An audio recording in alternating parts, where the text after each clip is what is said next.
శ్రీ గురుభ్యో నమః.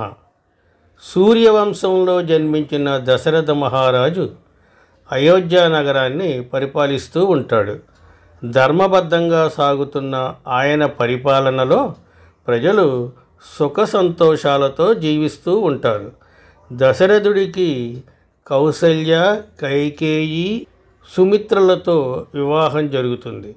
అయితే ఈ ముగ్గురి నుండి వారసులు లేకపోవడం దశరథుడిని మానసికంగా బాధిస్తూ ఉంటుంది.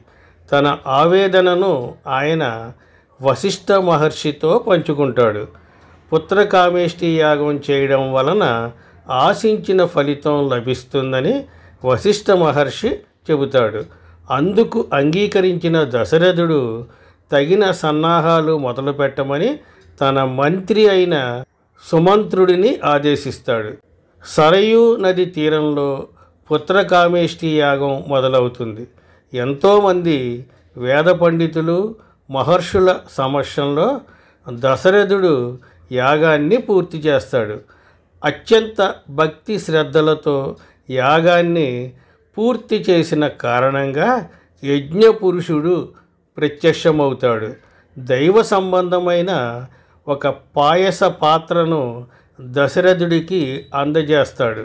ఆ పాయసాన్ని సేవించడం వలన ఆయన భార్యలు ముగ్గురు కూడా గర్భవతులు అవుతారని, మహావీర పరాక్రమవంతులను బిడ్డలుగా పొందుతారని ఆశీర్వదిస్తాడు.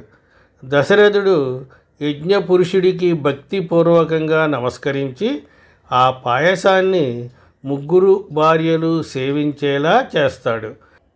పుత్రకామేష్టి యాగం ఫలితంగా కౌసల్య, కైకేయి, సుమిత్ర గర్భవతులు అవుతారు. కౌసల్యకి శ్రీరామచంద్రుడు జన్మిస్తాడు. కైకేయి గర్భాన భరతుడు జన్మిస్తాడు. సుమిత్ర గర్భాన లక్ష్మణ, శత్రుఘ్నులు జన్మిస్తారు. ఇలా దశరథుడి ముగ్గురు భార్యలు, నలుగురు మగబిడ్డలను కనడంతో అయోధ్యలో పండుగ వాతావరణం నెలకొంటుంది. అంతఃపురంలో ఎక్కడ చూసినా సందడిగానే కనిపిస్తూ ఉంటుంది. ఊరూరా ప్రజలంతా సంతోషంగా సంబరాలు జరుపుకోవడానికి తగిన ఏర్పాట్లను దశరథ మహారాజు చేయిస్తాడు. ఆ ఇంట్లోని పండుగ వాతావరణమే అయోధ్య అంతా కనిపిస్తూ ఉంటుంది.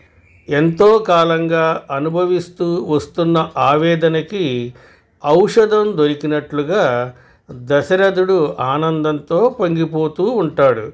తన ముచ్చట తీర్చడానికి, అయోధ్య ప్రజలను ధర్మబద్ధంగా పాలించడానికి తనకి నలుగురు వారసులను ఇచ్చిన భగవంతుడికి ఆయన మనస్సులోనే కృతజ్ఞతలు తెలుపుకున్నాడు.